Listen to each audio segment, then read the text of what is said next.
Surendranagar Limbdi civil hospital ખાતે એક સાથે 3 મેડિકલ ઓફિસરની બદલી થઈ, જેમાં 2 મેડિકલ ઓફિસર છેલ્લા ઘણા સમયથી લીંબડી સિવિલ હોસ્પિટલમાં ફરજ બજાવતા હતા, જેઓની માંગણીવાળી જગ્યાએ બદલી થઈ। લીંબડી સિવિલ હોસ્પિટલ એટલે કે નેશનલ હાઈવે ઉપર આવેલા હોસ્પિટલ છે, ત્યારે રોજના અકસ્માત, મારામારી તેમજ અન્ય બનાવો રોજે આ હોસ્પિટલમાં આવતા હોય છે। ત્યારે એકાએક medical officer Jigarsinh Rajput, medical officer K C Zala અને મેડિકલ ઓફિસર શુભમ મોદીને પોતાની માંગણી મુજબના સ્થળ ઉપર બદલી થવા પામી હતી। ત્યારે લીંબડી સિવિલ હોસ્પિટલ મેડિકલ ઓફિસરની અછતોનો અનુભવ દર્દીઓને થશે ખરો? એવો એક સવાલ બન્યો છે। શું તત્કાલ ધોરણે તંત્ર દ્વારા નવા મેડિકલ ઓફિસર મૂકવામાં આવશે ખરા?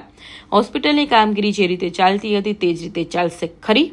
આવા અનેક સવાલો હાલ શહેરમાં ઉઠી રહ્યા છે। ખાસ કરી વાત કરવામાં આવે તો ડોક્ટર જીગરસિંહ રાજપૂત અને ડોક્ટર કેસી ઝાલા લીંબડી હોસ્પિટલ છેલ્લા ઘણા સમયથી ફરજ બજાવતા હતા અને જેઓને કાર્યકાળ દરમિયાન પૂરી નિષ્ઠાથી પોતાની ફરજ પણ બજાવેલ અને અનુભવી હતી, ડોક્ટર પણ હતા। ત્યારે તેઓ પોતાના વતન તરફની બદલી માંગણી કરી હતી।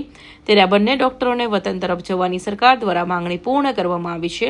આ બાબતે અધિક્ષક ડોક્ટર કરણસિંહ વાળા જોડે વાત કરતા જેઓએ જણાવ્યું હતું કે જે મેડિકલ ઓફિસરની જગ્યા ખાલી પડેલ છે તે જગ્યા તત્કાલ પૂરી કરવામાં આવશે, જેથી આવનારા દર્દીઓને રાહત મળી રહે અને જે રીતે સારવાર કરવામાં આવતી હતી તે જ રીતે સારવાર શરૂ રહેશે।